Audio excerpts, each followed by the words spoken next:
Hello friends, आज हम लोग सीखेंगे बैंक रिलेटेड वर्ड्स यानी बैंक से संबंधित शब्द। जब भी हम बैंक जाते हैं तो हमें तरह तरह के शब्दों का सामना करना पड़ता है। बैंकिंग की शब्दावली को समझना आम आदमी के लिए हमेशा से ही कठिन रहा है। बहुत से शब्द ऐसे होते हैं जिनका रोज़मर्रा की ज़िंदगी में हम इस्तेमाल तो करते हैं लेकिन उनका सही मतलब नहीं जानते। तो चलिए आज इस वीडियो के जरिए इस प्रॉब्लम को जड़ से ख़त्म करते हैं। हमारा पहला शब्द है लेन देन। लेन देन को इंग्लिश में ट्रांजैक्शन कहते हैं। किसी भी अकाउंट में पैसा जमा होना और अकाउंट से पैसा निकलना ट्रांजैक्शन कहलाता है।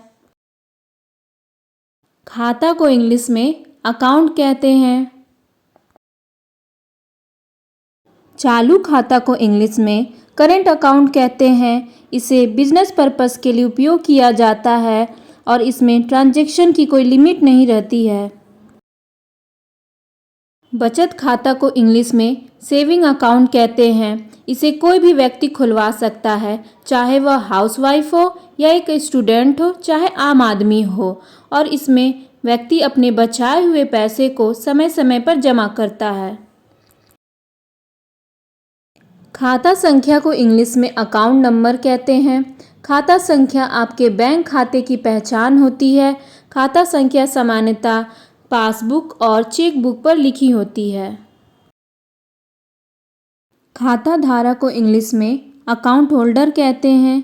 जिस बैंक में आपका अकाउंट होता है, आप उस बैंक के खाता धारक यानी अकाउंट होल्डर होते हैं। पासबुक को इंग्लिश में पासबुक ही कहते हैं। पासबुक एक छोटी सी किताब होती है जिसमें आपके द्वारा जमा की गई और निकाली गई राशि का रिकॉर्ड रहता है। दायक को इंग्लिश में चेक कहते हैं। विवरण को इंग्लिश में बैंक स्टेटमेंट कहते हैं। विवरण हम उसे कहेंगे जैसे खाते में से कितने पैसे निकाले गए और कितने पैसे डाले गए, सारा एक जगह विवरण रहता है। पैसे जमा करना को इंग्लिश में डिपॉजिट कहते हैं। पैसे जमा करने वाला को इंग्लिश में डिपॉजिटर कहते हैं। जो इंसान पैसे जमा करने आया है उसे डिपॉजिटर कहते हैं। इसे जमाकर्ता भी कहते हैं। जमा की गई धनराशि या जमा पूंजी को इंग्लिश में डिपॉजिट्स कहते हैं। आपके अकाउंट में जितना भी पैसा है, जितना भी जमा पूंजी है, उसे डिपॉजिट्स कहते हैं। डिपॉजिट्स को बैंक बैलेंस, अकाउंट बैलेंस भी कहते हैं। पैसे जमा करने की पर्ची को इंग्लिश में डिपॉजिट स्लिप कहते हैं। पैसा निकालना को इंग्लिश में विथड्रॉ कहते हैं। ये डिपॉजिट का बिल्कुल उल्टा है। डिपॉजिट का मतलब होता है पैसे जमा करना, जबकि विथड्रॉ का मतलब होता है पैसा निकालना। पैसे निकालने वाला को इंग्लिश में विथड्रॉअर कहते हैं। जो व्यक्ति पैसा निकाल रहा है उसे विथड्रॉअर कहते हैं। निकली गई धनराशि को इंग्लिश में विथड्रॉल कहते हैं, यानी आपके अकाउंट से जो पैसे निकाले गए हैं उसे विथड्रॉल कहते हैं। पैसा निकालने की पर्ची को इंग्लिश में विथड्रॉल स्लिप कहते हैं। पैसा आय को इंग्लिश में क्रेडिट कहते हैं। बैंक में ये वर्ड बहुत ज़्यादा पॉपुलर है, यानी जो पैसा आपके अकाउंट में आया है वह क्रेडिट अमाउंट है। क्रेडिट को शॉर्ट में CR भी कहते हैं। पैसे गए को इंग्लिश में डेबिट कहते हैं, यानी जो पैसा आपके अकाउंट से कट गया है उसे डेबिट कहेंगे। डेबिट क्रेडिट का उल्टा होता है। क्रेडिट में पैसा आए और डेबिट में पैसा गए। कर्ज को इंग्लिश में डेट कहते हैं। कर्जदार को इंग्लिश में डेटर कहते हैं। जिसने कर्ज लिया हो उसे डेटर कहते हैं। निकासी कार्ड को इंग्लिश में डेबिट कार्ड कहते हैं। डेबिट कार्ड आपके बैंक अकाउंट से लिंक रहता है। जब आप भुगतान करने या एटीएम से पैसे निकालने के लिए अपने डेबिट कार्ड को स्वाइप करते हैं तो पैसे सीधे आपके अकाउंट से काटे जाते हैं। उधार कार्ड को इंग्लिश में क्रेडिट कार्ड कहते हैं। आपके इनकम के आधार पर बैंक द्वारा आपको दिया जाता है।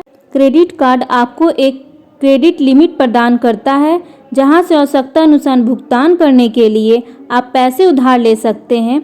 आपको उधार ली गई राशि तय समय सीमा पर चुकानी होती है। कोष कक्ष को इंग्लिश में वॉल्ट या स्ट्रॉन्ग रूम कहते हैं। कोष कक्ष बैंक में पैसे रखने की जगह होती है। ये जगह बहुत ही सुरक्षित होती है। यहाँ पर जनरली कोई नहीं जा सकता है। ताले वाली अलमारी को इंग्लिश में लॉकर कहते हैं। बैंक में एक जगह होती है जहाँ पर आप एक लॉकर ले सकते हैं। आपको उसका किराया देना पड़ेगा।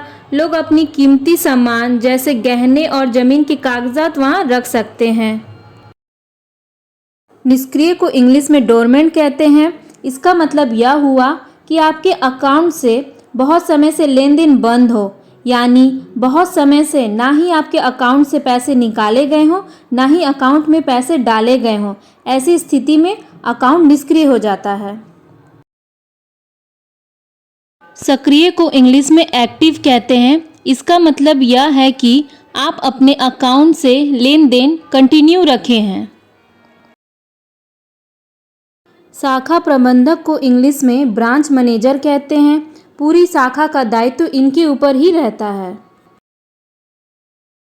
रोकड़िया या खजांची को इंग्लिश में कैशियर कहते हैं।